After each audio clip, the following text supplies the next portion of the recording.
तो आप सभी को नमस्कार। मेरा नाम है आशुतोष त्रिपुरारी सिंह और आप इस समय देख रहे हैं एसडीजी चक्रा। जैसा कि आप जानते हैं कि एसडीजी चक्रा एक ऐसा प्लेटफॉर्म है जिसमें हम लोग बात करते हैं सस्टेनेबल डेवलपमेंट गोल से जुड़े हुए अलग अलग विषयों के बारे में। और इसी सिलसिले में हमने एक इंटरव्यू की एक सीरीज भी शुरू करी है जिसका नाम है एसडीजी चर्चा, जिसमें हम आमंत्रित करते हैं अपने जो अलग अलग क्षेत्रों से जुड़े हुए विशेषज्ञों को, जो अपने अनुभव हमारे साथ शेयर करते हैं। और हमारा जो प्रयास है वो ये रहता है कि इसमें हम लोग कोई भी थ्योरेटिकल बात ना करें, जो हमारे विशेषज्ञों के अनुभव हैं, जो उनका कार्यकाल रहा है, उससे जो भी उन्होंने सीखा है उसके बारे में बात हो। तो इसी सिलसिले में आज हमारे साथ एक बहुत ही विशिष्ट अतिथि हैं जिनका नाम है श्री राकेश चतुर्वेदी जी। उनका हम सबकी लाइफ पे और खासकर मेरी लाइफ पे एक बहुत ही पॉजिटिव इम्पैक्ट रहा है, इसलिए ये इंटरव्यू मेरे लिए भी बहुत ही ज्यादा विशेष है। और मैं अगर सही कहूँ तो उनको आमंत्रित करते वक्त और उनका इंटरव्यू लेते वक्त मैं काफी नर्वस भी हो रहा हूँ इस समय, लेकिन फिर भी मैं उनका एक छोटा सा परिचय दे दूं।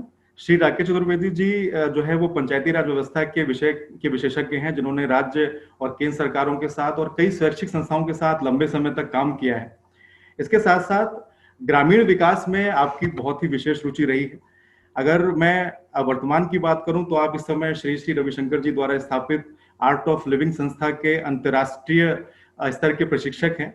और इस समय जो भी ग्रामीण युवक और युवतियां होती हैं उनको योग से उद्योग की ओर अग्रसर करने के लिए इस समय आप संलग्न हैं। तो राकेश सर, आपका बहुत बहुत स्वागत है एसडीजी चर्चा में। नमस्कार आशुतोष, नमस्कार सर, जैसा कि मैंने आपको बताया कि आपको इस प्लेटफॉर्म पे आमंत्रित करना ये शायद हमारे लिए एक माइलस्टोन की तरह है, क्योंकि आपसे हम लोग जितना प्रभावित हैं उसको शायद मैं शब्दों में नहीं बता सकता, लेकिन फिर भी आप यहाँ पर आए इसके लिए आपका सबसे पहले बहुत बहुत स्वागत। और मैं जितने भी हमारे व्यूअर्स हैं उनको ये चीज स्पष्ट कर दूं कि आज का जो हमारा टॉपिक है वो भी थोड़ा सा विशिष्ट है। हम आज बात करने वाले हैं कि विकास में स्पिरिचुअलिटी यानी कि अध्यात्म किस प्रकार से सहायक हो सकता है। और जैसा कि राकेश सर का अनुभव है, उनका अनुभव प्रशासनिक भी है, उनका अनुभव ग्रामीण विकास में भी है और उनका अनुभव स्पिरिचुअलिटी में भी है, तो हमें लगा कि शायद उनसे बेहतर गेस्ट इस विषय पर बोलने के लिए हमें नहीं मिल सकते थे, और इसलिए हमने आपको विशेष रूप से आमंत्रित किया। और अच्छी बात यह रही कि आपने तुरंत उसके लिए हामी भी भर दी, तो सर आपका बहुत बहुत धन्यवाद इसके लिए। तो सर, आज इस विषय पे जो हमारी चर्चा होनी है, तो उसको आगे बढ़ाते हुए कुछ छोटे से सवालों से हम आपके साथ शुरू करते हैं। तो सर, कुछ चीजें जो हम सब आपसे जानना चाहते थे वो ये कि अगर एक शब्द है आजकल सस्टेनेबल डेवलपमेंट, जो कि एक बज़ वर्ड बन गया डेवलपमेंट के सेक्टर में, तो आपके हिसाब से जो ये सस्टेनेबल डेवलपमेंट है या स्थायी विकास है, ये आपके हिसाब से क्या है? आप इसको किस तरीके से देखते हैं? आशुतोष, मैं एक बात बड़ी स्पष्ट कर देना चाहता हूँ कि सृष्टि का पूरा एक चक्र है जी। इसमें पहले सृजन होता है, फिर विकास होता है और अंत में वो विनाश हो जाता है। जी हाँ। जो पृथ्वी पर आया उसकी समाप्ति निश्चित है। अतः सृष्टि चक्र का जो दूसरा सोपान है विकास, वो स्थायी कैसे हो सकता है? जी।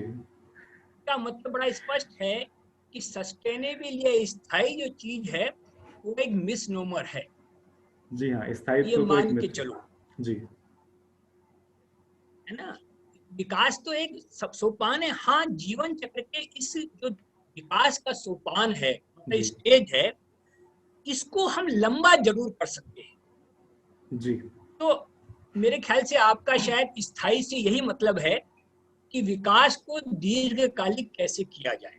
जी हाँ, मेरा ठीक है मतलब ना। यही है। जी सर। सामान्य रूप से तो हाँ, सामान्य रूप से तो सड़क बन जाती है, बिल्डिंग बन जाती है, कल कारखाने लग जाते हैं, है ना, संचार माध्यमों में वृद्धि हो जाती है।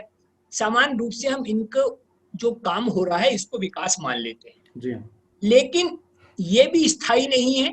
तुमने देखा होगा कि एक भूकंप का झटका आता है, आंधी तूफान आती है और ये सब समाप्त हो जाती हैं। जी। अतः पहले तो हमें इस बात को देखना होगा कि स्थायी या सस्टेनेबल या टिकाऊ जो बड़े आजकल बाजार में बिकने वाली चीजें हैं उनको थोड़ा सा चेंज किया जाए। जी। लेकिन जहां तक मैं आपकी भावना समझ रहा हूँ, जो है मैं समझ रहा हूँ कि आपका क्या मतलब है, तो मूल रूप से हम जो भौतिक विकास दिख रहा है उसको ना करके यदि शिक्षा के विकास की बात करें, स्वास्थ्य के विकास की बात करें, पर्यावरण के संरक्षण की बात करें जी और सर्वोपरि जो मानवीय मूल्य हैं उनको उनमें वृद्धि की बात करें, तो इस प्रकार जो विकास होगा वो दीर्घकालिक विकास होगा, क्योंकि जी कोई आंधी तूफान भूकंप इस विकास को गिरा नहीं सकेगा। किसी बच्चे को यदि हमने शिक्षा दी तो आगे पीढ़ी में वो स्वतः ट्रांसफर हो जाएगी। जी हाँ ठीक है ना? जी अगर स्वस्थ माता पिता हुए तो स्वस्थ बच्चा होगा, आगे चलता ही रहेगा। तो इस प्रकार का जो विकास है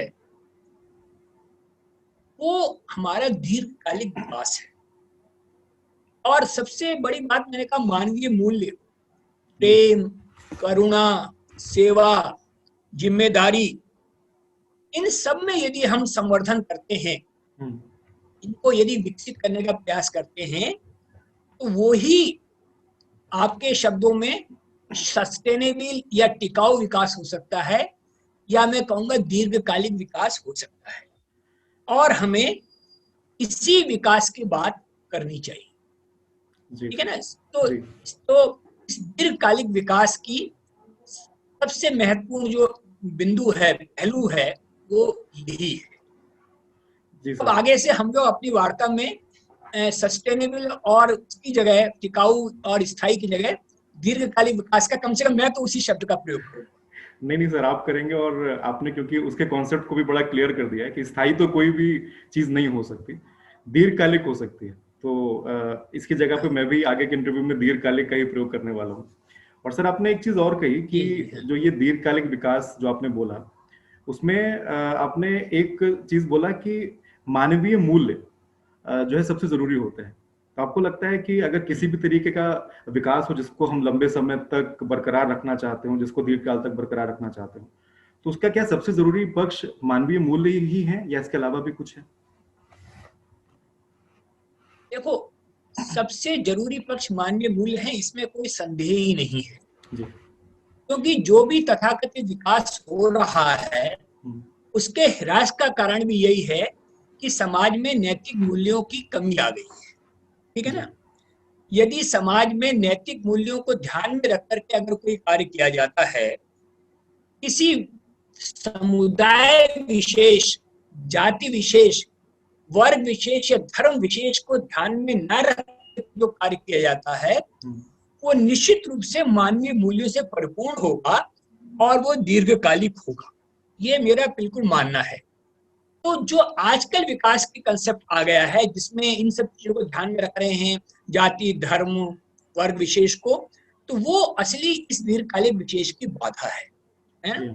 और इस बात को हम सभी जानते हैं कि इस चीज ने न केवल विकास को नुकसान पहुंचाया है, हमारे पूरे राष्ट्रीयता की जो विचारधारा है उसको नुकसान किया है। हम लंबे समय से 700-800 वर्ष और स्वतंत्रता के 72-73 वर्ष बाद भी एक राष्ट्र के रूप में अपनी पहचान नहीं बना पा रहे हैं, आज तक स्ट्रगल कर रहे हैं। जी देश के किसी भी हिस्से में जाएं तो उनको लगता है कि हम अलग हैं, हम मुस्लिम हैं, हम हिंदू हैं, हम ईसाई हैं, हम आदिवासी हैं, हम भारतीय हैं। इस कंसेप्ट को, इस विचारधारा को हम आज तक नहीं ला पाए। और उसका कारण यही है मूल रूप से कि हमने मानवीय मूल्यों को, नैतिक मूल्यों को अपनी जीवन शैली में, अपनी विकास की धारा में सम्मिलित नहीं कर पाए। ठीक है ना? तो हम जब भी विकास की, दीर्घकालिक विकास की बात करते हैं, हमेशा हम इनको सर्वोपरि स्थान दें। जी राकेश सर, एक चीज मैं आपसे और थोड़ा सा जानना चाह रहा था। अभी हम लोग मानवीय मूल्यों की भी बात कर रहे हैं, लेकिन मानवीय मूल्य भी एक ऐसा शब्द है जो कि एक क्लीशे बन के रह गया है कि लोग बात करते हैं लेकिन उसका असली में मतलब क्या है इसके बारे में शायद जो उनकी समझ है वहां तक नहीं पहुंच पाती। तो अगर इसको थोड़ा सा आप स्पष्ट करें तो हमारे व्यूअर्स के लिए और भी अच्छा होगा कि मानवीय मूल्य से क्या तात्पर्य है। ये बहुत अच्छी बात है। जैसे आपका सस्टेनेबल और स्थायी विकास आजकल चल रहा है, जी जी, वैसे ही मानवीय मूल्य भी चल रहे हैं।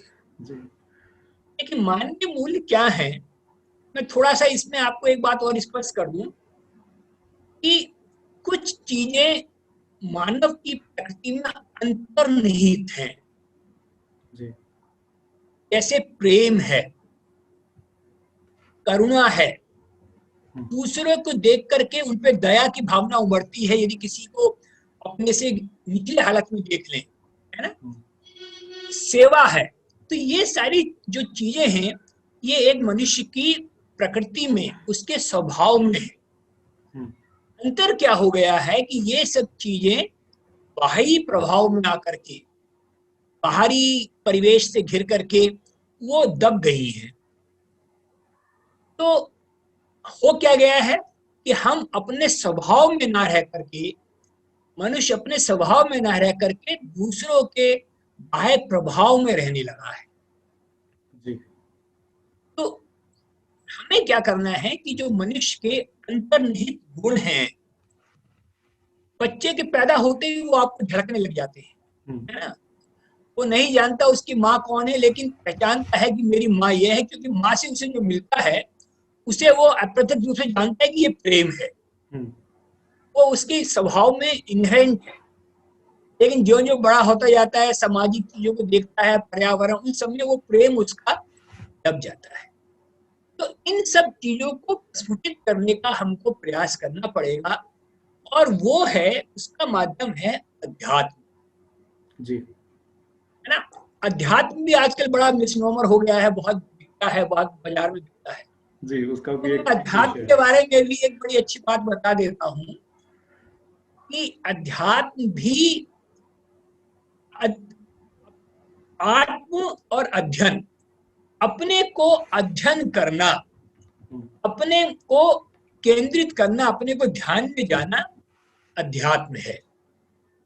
जी हमें कहीं बाहर जाने की जरूरत नहीं है।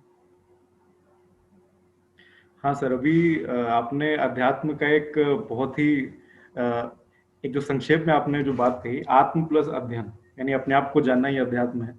और दूसरी चीज जो मानवीय मूल्य हैं वो ये कि आप अपने अगर स्वभाव में रहते हैं तो मानवीय मूल्य अपने आप ही आ जाते हैं, क्योंकि वो आपके स्वभाव का अंग बिल्कुल है। सही है। और जब हम प्रभाव में आते हैं तो मानवीय मूल्य हमसे दूर हो जाते हैं। बिल्कुल सर, सही, यही है। इसी से एक सवाल और अ, जो मेरे मन में आ रहा है कि वो ये कि अगर आज हम मानवीय मूल्यों की बात करें तो आपके नजरिए से आपको क्या लग रहा है कि इससे जुड़ी हुई मुख्य समस्याएं क्या आ रही हैं, क्या किस तरीके से मानवीय मूल्य कम हो रहे हैं और उसके कारण क्या है? देखो, अध्यात्म को मैं बता रहा हूँ, अध्यात्म एक मिसनोबर बन गया है, और धार्मिक होने को हम आध्यात्मिक मान लेते हैं। जी जी तो मैं धर्म की बुराई या उसके विपक्ष में कुछ नहीं कह रहा हूँ, लेकिन मैं ये जरूर कह रहा हूँ कि धर्म एक बहुत बड़ी बाधा है आध्यात्मिक रास्ते में जाने के लिए। जी अब इसको इसको इसको इस तरह समझो कि धर्म एक परिस्थिति विशेष में, विशेष काल विशेष में, समय विशेष में उत्पन्न होता है, जी हाँ ठीक है ना। चाहे वो इस्लाम धर्म हो, चाहे क्रिश्चियनिटी हो, चाहे जैनिज्म हो, और चाहे हिंदुज्म हो, उसका उत्पत्ति और विकास किसी खास परिस्थिति में, खास काल में, खास व्यक्तियों द्वारा की जाती है। जी तो उसकी जो धार्मिक अपनी परंपराएं हैं, हम्म वो उनका निर्वहन करना उस काल के लिए, जब वो हम्म, उत्पन्न हुआ था, तो सही हो सकता है। लेकिन उसकी जो परंपराएं हैं, उनको हम आगे तक हमेशा के लिए ढोते रहें, तो वो शायद उचित ना हो। वो जी कुरीतियों के रूप में और रूढ़िवादिता के रूप में पनपने लगती है जी, और ज्यादातर जम ऐसा ही जाती है। होता है। जी हाँ अधिकतर यही हो रहा है। और जो तथाकथित धर्म गुरु हैं, या हर व्यक्ति, राजनीतिक भी सब लोग हैं, वो इन अंधविश्वासों को, रूढ़ियों को, परंपराओं को धर्म के नाम पर उनका दुरुपयोग करना शुरू कर देते हैं। जी तो वस्तुतः धर्म कोई गलत नहीं है, लेकिन उसकी जो परंपराएं जिस काल में थी, उनको हमेशा के लिए ढोते चले जाना, हम्म वो शायद एक गलत बात है, गलत तथ्य है। और यही मानवीय मूल्यों के संवर्धन में एक बड़ी बाधा है। और एक बड़ी इंटरेस्टिंग बात आशुतोष ये भी है कि ये जो मानवीय मूल्य बता रहा हूँ ना, सब जी धर्म में अंतर्निहित हैं, हर धर्म में पाए जाते हैं, जी लेकिन हम उनकी बात ना करके अपनी रूढ़िवादिताओं की, अपने रीति रिवाजों की, अपने कर्म कांडों को प्राथमिकता देते हैं और उन्हीं को धर्म मान बैठे हैं। जी तो अगर इसे गलत अर्थ में ना लिया जाए तो आज की जो धार्मिक परंपराएं वो मानवीय मूल्यों के विकास में काफी हद तक बाधाएं बनकर आ रही हैं सामने। जी हाँ जी। सर ये जो आपने बात बोला है, इससे मुझे लगता है कि ये चीज काफी स्पष्ट हो गया होगा हमारे सभी व्यूअर्स को कि धर्म और अध्यात्म में अंतर क्या है। क्योंकि अक्सर ये मान लिया जाता है कि धार्मिक होना ही आध्यात्मिक होना है। और जो एक बात आप कह रहे थे कि जो भी धर्म होता है उसकी जो उत्पत्ति है वो किसी एक समय काल में होती है और उसके हिसाब से वो उस समय की परिस्थितियों के हिसाब से ढला हुआ होता है। लेकिन अगर वो समय के हिसाब से नहीं बदलता तो वो एक बोझ बन के रह जाता है जो आपके स्वभाव को पनपने नहीं देता और आपको अपने प्रभाव में नहीं लेता है। देता, बिल्कुल। और बड़े एक मजेदार बात और बताऊं, धर्म की चीजें समय काल से बदलती हैं, लेकिन अध्यात्म के मानवीय मूल्य हैं वो चिरंतर हैं, जी वो नहीं बदलते, वो हमेशा चलते रहेंगे। उनकी सर्वमान्यता हर समय, हर काल, हर परिस्थिति में है। जी हाँ सर। अभी ये दो चीजें मैं जो रिलेट भी करता हूँ कि आपने जो बोला कि मानवीय मूल्य का मतलब आपका अपना स्वभाव, जो आप नेचुरल हैं, इंसान होने के नाते जो भी आपके अंदर गुण हैं। और अध्यात्म का मतलब अपना अध्ययन करना। तो कहीं ना कहीं वो इंटर रिलेटिव है दोनों चीजें, कि बिल्कुल मानवीय बिल्कुल। मूल्य से हम तभी जुड़ पाएंगे जब हम अध्यात्म से जुड़ेंगे। सर लेकिन अभी अध्यात्म को आपने बहुत ही छोटे शब्दों में स्पष्ट तो किया, लेकिन जैसे अभी आपने ही बोला था कि अध्यात्म को लेके बहुत सारे मिथ्स भी बने हुए हैं। बहुत सारी विधियां हैं और इस समय मार्केट है अध्यात्म का। तो उसके जो लोग अभी इस क्षेत्र में आके कंफ्यूज हो जाते हैं कि कौन सा दुकान सही है, तो उनसे आप क्या कहना चाहेंगे कि अध्यात्म के लिए क्या कोई ऐसा एक चीज फॉलो करना जरूरी है या किसी एक चीज को फॉलो करके भी अध्यात्म की तरफ जाया जा सकता है?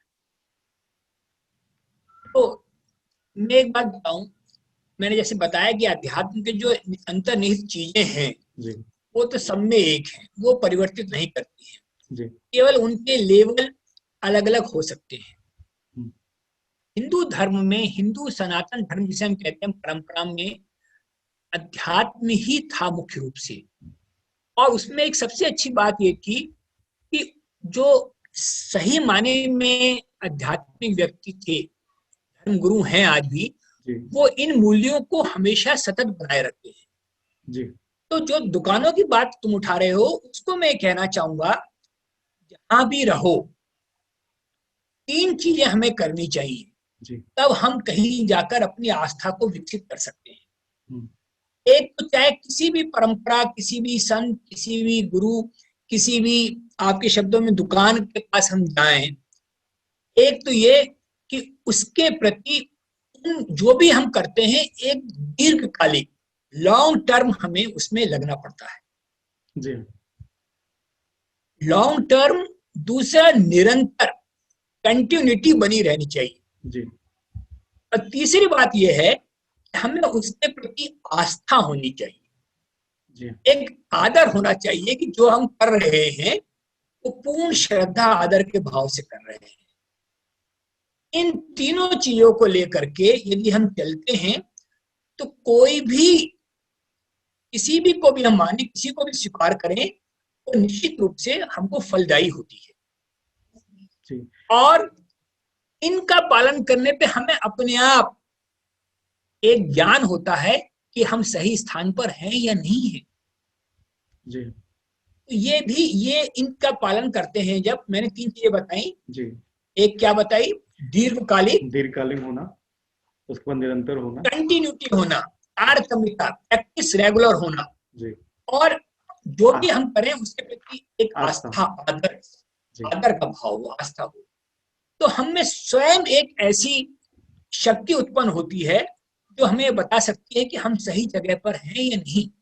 जी जी इससे हम, मेरे ख्याल से यदि हम इसको करते हैं तो हम इस बात में इसकी अंतर कर सकते हैं, डिफरेंशिएट कर सकते हैं हम सही स्थान पर हैं या नहीं। जी सर, ये सवाल ये जो था सवाल, ये मैंने आपसे इसलिए भी पूछा क्योंकि अभी अगर आजकल हम अपने आसपास की बात करें तो इस तरह के बहुत सारे लोग हैं जो अध्यात्म के नाम पे लोगों का फायदा उठा रहे हैं। तो कई बार जो लोग भोले भाले होते हैं वो ये नहीं पहचान पाते कि जो भी हमारे सामने हैं वो क्या वास्तव में एक जो गुरु हैं, या सिर्फ कुछ समय के लिए हमारा फायदा उठा के फिर आगे बढ़ जाएंगे। तो सर ये सवाल मुझे था कि ये मैं आपसे जरूर पूछूं कि अगर कोई आध्यात्मिक खोज में निकलना चाहता है तो वो बिल्कुल। कैसे वो ये पता करे कि मैं हम्म, जिस भी संस्था में या फिर जिस भी गुरु के पास जा रहा हूँ, क्या उनके पास जाना मेरे लिए उचित है या नहीं।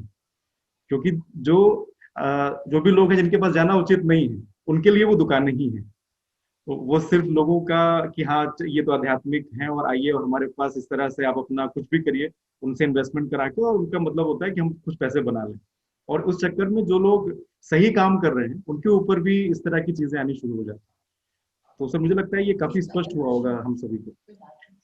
हाँ, मेरे ख्याल से जो मैंने बात की है इससे काफी हद तक आपके जो समस्या है उसका समाधान हो सकता है ना। जी हाँ, जी। जो आपने 3 चीजें बताई कि दीर्घकालीन, उसके बाद निरंतर, और उसके बाद पूरी आस्था रखें, तो उसके बाद खुद ब खुद ही एहसास हो जाता है कि हम जहाँ पे हैं वो जगह सही है या नहीं। सर इस जी। बात को और आगे बढ़ाते हैं कि अभी तो हमने ये बात कर ली कि अध्यात्म क्या है और दीर्घकालिक विकास क्या है। स्थायी विकास मैं शब्द प्रयोग नहीं कर रहा हूँ।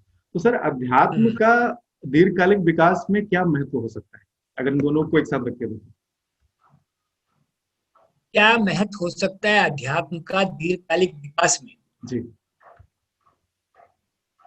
मेरे ख्याल से आशुतोष, जो आजकल की कोरोना की परिस्थिति है, जी इनने स्वयं में इस बात का उत्तर दे दिया है। जी हमने अपने जीवन शैली को, देखिए अध्यात्म में एक बड़े विस्तृत क्षितिज पर प्रयोग कर रहा हूं मैं। हम्म, अपनी जीवन शैली को, अपने खान पान के परंपरा को, उन सब को आयुर्वेदिक पद्धति थी जो हमारे पारंपरिक रूप से उसके अनुरूप करने के लिए कोरोना ने हमें बाध्य किया। जी पर्यावरण के प्रति हमको जागरूक किया, जी हाँ क्या ना, ये सब चीजें हैं। जी तो इन सब ने, एक प्रकृति ने कोरोना के रूप में हमको अपने आप इस बात का उत्तर दे दिया, यदि हम अध्यात्म से अपने जो अंतर्निहित प्रकृति की, जो हमारी प्रवृत्ति की, प्रकृति नहीं कहना चाहिए, प्रवृत्ति के अनुसार जो हमारी जीवन शैली, उससे यदि हम दूर होते हैं तो हमको अनेक कठिनाइयों का सामना करना पड़ता है। अब देखो, बहुत सीधी सी बात है, हमारा शरीर, साइंस इस बात को मानती है, विज्ञान मानता है कि 5 तत्वों से बना है। जी हाँ क्या क्या है? पृथ्वी, जल, वायु, गगन और अग्नि। जी इन 5 तत्वों से हमारा शरीर बना है, मानव शरीर बना है। और यही 5 तत्व पूरी प्रकृति में, नेचर में है। जी समुद्र, पेड़, आकाश, पानी, सूर्य, सब वही हर सब जगह है। पे है, हर जगह पे है। प्रकृति की संरचना भी इन 5 तत्वों से हुई है। जी तो यदि हम प्रकृति में इनको नष्ट करेंगे, तो अर्थात हम इन 5 तत्वों को नष्ट कर रहे हैं, तो हम कैसे उम्मीद कर सकते हैं कि हम अपने आप को सुरक्षित कर पाएंगे, जबकि हमारे शरीर की संरचना और प्रकृति की संरचना समान तत्वों से हुई है। तो यदि हम प्रकृति के साथ खिलवाड़ करते हैं, हमारे ऊपर उसका प्रभाव पड़ना स्वाभाविक है। ठीक है ना? जी जी अतः प्रकृति से छेड़छाड़ के बिना यदि हम कार्य करते हैं, विकास की बात करते हैं, तभी हम दीर्घकालिक विकास कर पाएंगे। और आगे क्या प्रश्न था आपका दूसरा इसी में? सर हमारा कैसे? जी हाँ, इसका प्रश्न जो प्रश्न था वो ये कि इसमें क्या महत्व है अध्यात्म का। और अभी जो आपने एक बात की कि वो जो संतुलन है हम लोगों ने जो प्रकृति से दूर रह के बिगाड़ दिया है, तो उसको अगर हम दोबारा से, अभी तो यहाँ पे कोरोना आ गया तो हम लोग सब स्थिर हो गए, लेकिन जैसे ये कोरोना जाएगा शायद फिर से हम उसी अपनी लाइफ स्टाइल पे लौट पाएंगे। हाँ, तो इसके लिए मैं कहना चाहूंगा कि जैसे ब्रश करना, सुबह उठ के मल मूत्र त्याग करना, नहाना, भोजन करना हमने जीवन का हिस्सा बना लिया है, जी उसी प्रकार हम योग, प्राणायाम, ध्यान, ऐसी चीजों को अपने जीवन का अभिन्न अंग बना लें, जी तो निश्चित रूप से हम एक आध्यात्मिक क्या, अपने स्वभाव के अनुसार हम जीने लगेंगे। जी जी, इसको हम आध्यात्मिक होना भी कहते हैं। हाँ, आध्यात्मिक होना भी कहते हैं इसे। सर, क्योंकि आपका जो प्रिय विषय है वो ग्रामीण विकास है, आपने कई सारी अप्रोचेस पे भी काम किया है, तो थोड़ा सा अध्यात्म को इधर से भी जोड़ के देखते हैं। तो जो मेरा अगला सवाल है वो इसी से जुड़ा हुआ है कि अगर हम ग्रामीण विकास की बात करें या फिर किसी भी कम्युनिटी जो भी डेवलपमेंट है उसकी बात करें, तो वहाँ पे कम्युनिटी इंगेजमेंट का होना बहुत जरूरी होता है। उसके बिना शायद कोई भी विकास नहीं हो सकता।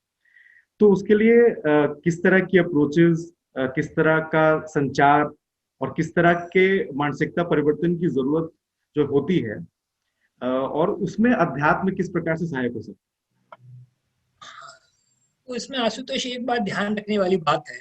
जी कि जब हम ग्रामीण विकास की बात करते हैं या ग्राम विकास के क्षेत्र में उतरते हैं, जी सबसे पहले हमें अपने आप से एक प्रश्न पूछना चाहिए जी कि क्या वास्तव में मैं इस विकास के कार्य को करने के लिए तैयार हूं, दिल से तैयार हूं। हम्म यदि प्रश्न का उत्तर मिलता है हाँ, हम्म मैं इस कार्य को दिल से करना चाहता हूं, जी एज ए प्रोफेशनल नहीं करना चाहता। हम्म गांधी जी की जो ग्राम स्वराज की पुस्तक पढ़ो, मैं उसे शायद 3 बार पढ़ चुका हूँ। ग्राम स्वराज। उसमें ग्राम स्वराज जी तो बड़ा अच्छा उन्होंने कंसेप्ट दिया है। ग्राम सेवक का कंसेप्ट हमने वहीं से लिया है।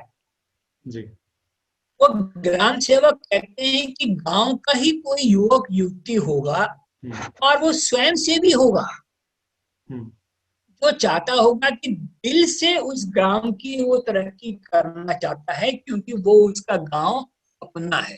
जी ठीक है ना। तो अब आज के जमाने में क्योंकि पंचायतें ग्रास रूट लेवल पर आ गई हैं और 1992 के 73वें संशोधन के बाद जी उनकी एक महत्वपूर्ण भूमिका हो गई है। जी तो हाँ निचले स्तर पर हमें कोई भी कार्य करने के लिए पंचायतों की सहभागिता, उनका पार्टिसिपेशन करना एक कानूनी रूप से भी जरूरी हो गया है हम्म और हमें सामाजिक रूप से भी उनका सहयोग लेना चाहिए। ठीक है ना। जी और इसमें एक बड़ी चीज है जो एक मिसिंग लिंक है। हम पंचायती राज की बात तो करते हैं, लेकिन जी जी पंचायती राज में एक ग्राम सभा की जाती है जहां गांव के सारे लोग मिलकर के सारी योजनाएं बनाते हैं। जी तो ग्राम सभाओं की बैठकों को आयोजन उनका करना चाहिए और आम आदमी को उसके माध्यम से विकास के मुख्य धारा में लाने के लिए हमें प्रयास करना चाहिए। जी हाँ तो पहले तो ये है कि ग्रास रूट लेवल पर हम ग्राम पंचायतों को सशक्त करें। और दूसरी बात और है कि जब भी हम गांव में काम करना चाहें, हम्म, फिर मेरा मतलब है वो जो हमारा स्वयं सेवक की भावना है गांधी जी के ग्राम स्वराज की, तो जी हमेशा उस ग्राम सेवक को या स्वयं सेवी को ध्यान में रखना चाहिए कि जो स्थानीय रीति रिवाज हैं, जी स्थानीय परंपराएं हैं, वहाँ की सामाजिक परिस्थितियां हैं और स्थानीय लोग संवेदनाएं हैं, उनके प्रति वो आदर का भाव रखें, तभी वो ग्राम समाज के क्षेत्र में उतरे। जी सर, अभी आपने बताया कि जो भी लोग गांव में काम करना चाहते हैं, तो पहला तो उनके अंदर स्वयंसेवक की भावना हो, और दूसरा चीज कि वो जिस भी कम्युनिटी के साथ या जिस भी ग्राम समाज के साथ काम कर रहे हैं, वहाँ के जो भी उनकी परंपराएं हैं, जो भी रहन सहन है, उनका आदर करें। सर, लेकिन मेरा सवाल इसमें एक चीज और जोड़ने का है, क्योंकि हमारा ये पूरा सेशन अध्यात्म पे है। इसमें अध्यात्म, जो व्यक्ति गांव में काम करने जा रहा है, उसके लिए अध्यात्म इन सब चीजों को करने में कैसे सहायक हो सकता हाँ, मैं ये बता रहा हूँ इसमें। देखो, गांव में सारे जो दायित्व है, जब मैं ग्राम स्वराज की बात कर रहा था, गांधी जी की स्वयं सेवक की, ग्राम सेवक की, तो वो अपने ही गांव की जिम्मेदारी ले रहा है। है? जी नहीं, गांव में गांधी जी का कंसेप्ट था कि वो स्वयं सेवक अपने ही गांव में काम करेगा। जी तो क्या शब्द आया, अपने ही गांव में। क्यों? क्योंकि उस गांव के सब लोग उसे अपने लगते हैं, उस गांव के सब लोगों से उसकी बिलोंगिंगनेस है। तो हम किसकी जिम्मेदारी ले रहे हैं? जो हमारा अपना है। देखो एक इसमें बात देखो, हम जिम्मेदारी किसकी ले रहे हैं? जो हमारा अपना है। ये बहुत है महत्वपूर्ण ना? रेस्पॉन्सिबिलिटी बिलोंगिंगनेस को बढ़ा रही है। जी, जी, इस क्षेत्र में अध्यात्म का एक बहुत बड़ा महत्वपूर्ण बिंदु है कि हम सेवा करें, सेवा करें, जिम्मेदारी लें। जिम्मेदारी किसकी ले रहे हैं? जो हमारी अपनी है। तो हम अपनेपन की भावना को बढ़ाएं। यदि हम अपनेपन की भावना को बढ़ाते हैं तो हम गांव के बाहर निकलकर भी जिम्मेदारी ले सकते हैं, है ना? जी, जी, जी। रेस्पॉन्सिबिलिटी इंक्रीजेस बिलोंगिंगनेस, और इसके उल्टे यदि बिलोंगिंगनेस बढ़ती है तो हम रेस्पॉन्सिबिलिटी लेना सीख जाते हैं। और बिलोंगिंगनेस कैसे बढ़ेगी? जब हम सबको अपना मानेंगे। कैसे? जब हम खुद तनाव मुक्त होंगे, जी। जब हम टेंशन फ्री होंगे तो सबको अपना मानेंगे। और उसके मानने के लिए यही है कि जब हम योग, ध्यान, प्राणायाम करेंगे, अपने जीवन शैली को आयुर्वेदिक शैली के हिसाब से चलाएंगे जो हमारे शरीर की प्रकृति के अनुरूप है, तो हम आध्यात्मिक होंगे, अध्यात्म से जुड़े होंगे और ग्राम विकास को कर सकेंगे। इस प्रकार अध्यात्म परोक्ष और अपरोक्ष दोनों ही रूप में ग्राम विकास में सहायक है। जी सर, ये जो आपने और थोड़ा सा ऐड में और कर दूं, प्लीज सर, प्लीज एक बात आशुतोष और ऐड कर दूं कि जिसका आपने शुरू में जिक्र किया था कि श्री श्री रविशंकर जी की संस्था आर्ट ऑफ लिविंग इस क्षेत्र में ग्रामीण युवक युवतियों को प्रशिक्षित करके बहुत बड़ा कार्य कर रहे हैं। जी, आप लोग और उसमें बहुत उन्होंने लगे जो उनमें जो उनको प्रक्रियाएं सिखाते हैं वो उनको आध्यात्मिक रहने के साथ साथ उनको विकास में जोड़ने के लिए, अपने गांव के विकास में जोड़ने के लिए, जीविकोपार्जन के लिए या योग से उद्योग में संलग्न करने के लिए बहुत अधिक सहायक है। तो हम ऐसी प्रक्रियाओं की कि हम इसमें सहायता ले सकते हैं। जी जी सर, ये जो आपने जो बोला कि आर्ट ऑफ लिविंग के जरिए भी आप लोग तो बहुत ही गहराई से जुड़ के काम कर रहे हैं और कई सारे युवक युवतियों के साथ आपने काम किया भी है, उनमें से मैं भी एक हूँ। तो ये बात से मैं बिल्कुल सहमत हूँ सर। और ये जो आपने जो ये बात कही उसमें की पॉइंट जो निकल के आ रहे हैं वो ये कि अपनापन और जिम्मेदारी, ये दो चीजें हैं। अगर इनमें से एक भी चीज बढ़ती है तो फिर दूसरी चीज खुद ब खुद बढ़ जाती है। और ये जो आध्यात्मिकता और विकास के बीच का लिंक बिल्कुल ही क्लियर कर देती है। अगर हमारे व्यूअर्स इस पूरे इंटरव्यू में से कुछ चीजें एज अ की पॉइंट लेना चाहते हैं तो मुझे लगता है सबसे पहला पॉइंट यही होना चाहिए कि अपनापन बढ़ेगा और वो आध्यात्मिकता से ही बढ़ेगा क्योंकि आप खुद के प्रति जागरूक होंगे और उससे जिम्मेदारी भी बढ़ेगी।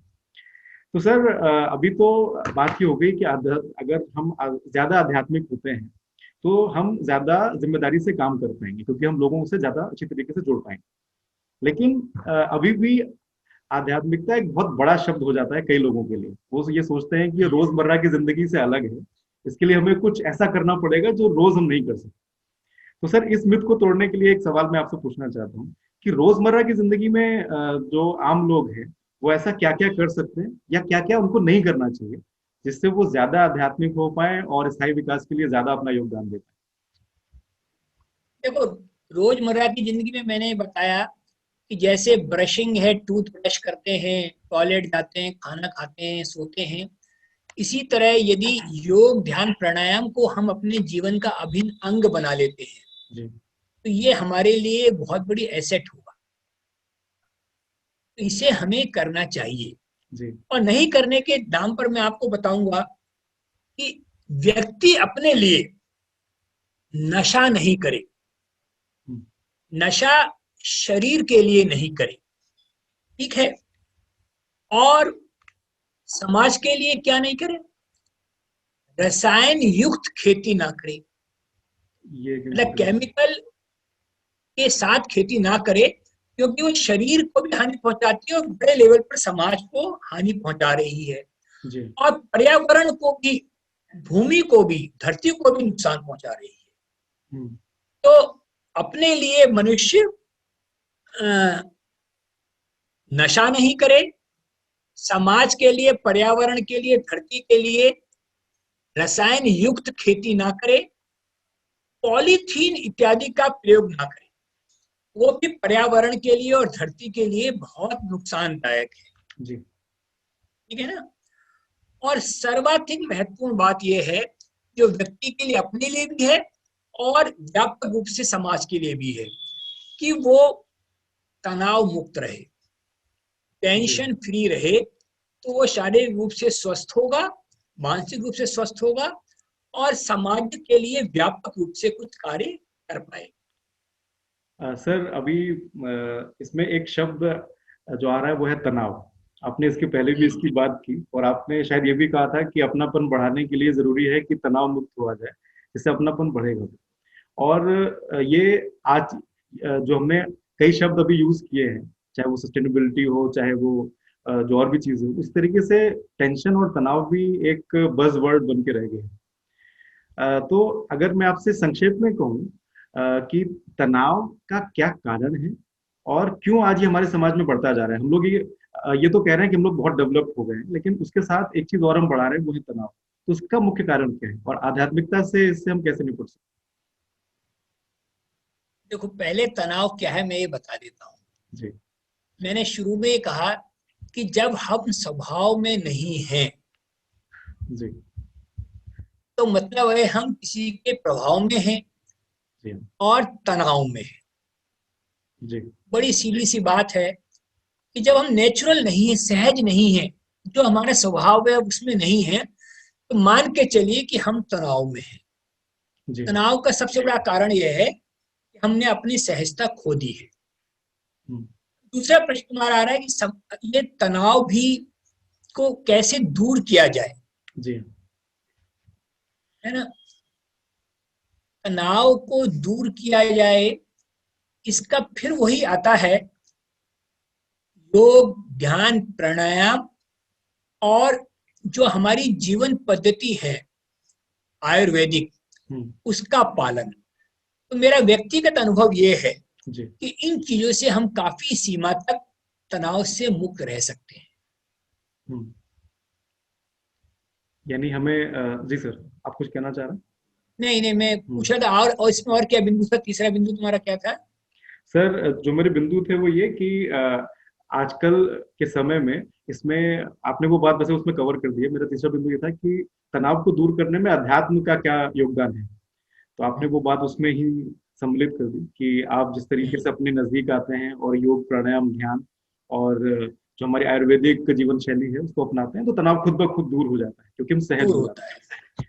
हैं। सर दो सवाल ऐसे हैं जो कि हमारे की क्वेश्चंस हैं हमारे इंटरव्यू के, और क्योंकि हम्म, एक बहुत ही अलग सा एक टॉपिक था कि विकास और अध्यात्म, और उसमें बहुत सारी इस तरह की चीजें आपने बोली हैं जो बिल्कुल की है, जो बिल्कुल बेस होता है किसी चीज का। लेकिन उसके साथ दो सवाल मेरे और हैं, जिसमें से पहला सवाल ये है कि अगर आपके पास कोई जादू की छड़ी होती तो आप इस क्षेत्र में, चाहे हम विकास की बात करें, चाहे जो हमारे यहाँ पे खुद से दूरी होती जा रही है, अध्यात्म की कमी होती जा रही है, इसकी बात करें, तो इसमें ज्यादा बेहतर रिजल्ट्स के लिए आप ऐसा क्या करते जो आप करना चाहते हैं? मतलब आपके पास जादू की छड़ी है और आप कुछ भी कर सकते हैं, तो ऐसा आप क्या करना चाहते बड़ा काल्पनिक सा प्रश्न है। हैं? लेकिन मैं एक बात बताऊं आशुतोष, मैं स्वयं एक मॉडरेट व्यक्ति हूँ, जी मध्य मार्गी हूँ, जी अतिवादी नहीं हूँ। जी वैसे तो अगर सब व्यक्ति एक ही व्यक्ति की तरह हो जाए तो दुनिया बड़ी बोर से हो और सी जाएगी, होगी। लोग पसंद नहीं कर पाएंगे।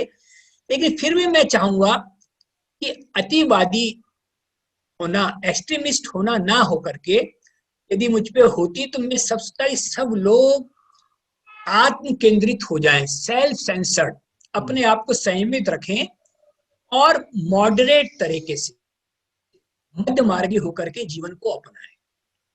तो ना ज्यादा हंसी होगी, खुशी होगी, ना ज्यादा गम होंगे। होंगे तो दोनों के बीच में संतुलन स्थापित कर पाएंगे। और सर यही शायद ये मेरी विश यही होती। हालांकि बड़ी मूर्खतापूर्ण विश होती है, लेकिन मैं इसी को विश करता। सर वैसे तो आप इसको मुक्तापूर्ण कह रहे हैं, लेकिन मुझे लगता है कि जितना भी अभी दीर्घकालिक विकास का फिनोमेना है वो इसी पे चल रहा है कि हम लोग मध्य मार्गी कैसे हो गए। और सर ये सवाल पूछने का एक मुख्य कारण ये है, इस सवाल को हम इसलिए रखते हैं क्योंकि ये एक ऐसी चीज होती है जो शायद सबसे बेसिक चीज होता है, जो आपके मन में होगा, लेकिन क्योंकि हमें लगता है कि ऐसा तो संभव नहीं है, इसलिए हम उस पर बात नहीं करते। तो उससे हम ये जान पाते हैं कि जो भी हमने पूरी चर्चा की विकास पे, अध्यात्म पे, उस पे ऐसी एक कौन सी कड़ी है जो शायद अ, हम जिसको जोड़ नहीं पा रहे, और वो मध्य मार्ग ही है, जैसा कि आपने बताया। और सर आखिरी, जी, आखिरी सवाल है सर कि अगर अभी मैंने आपसे कई सवाल पूछे और वो जो हमारा विषय है उसके उसके जो केंद्रित ही थे, लेकिन अगर आपसे मैं एक सवाल और पूछूं कि आप अगर मेरी जगह होते और आपको अगर खुद से सवाल करना होता या किसी सवाल का जवाब आपको और देना होता, तो आप किस बारे में और चर्चा करना चाहते हैं इस इंटरव्यू के आखिरी में?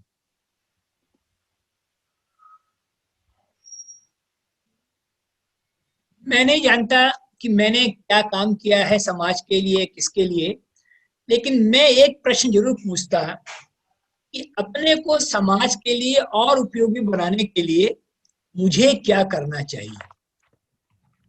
क्या मैं ऐसा कुछ और करूं कि मैं समाज के लिए मेरी यूटिलिटी, मेरी उपयोगिता और ज्यादा हो।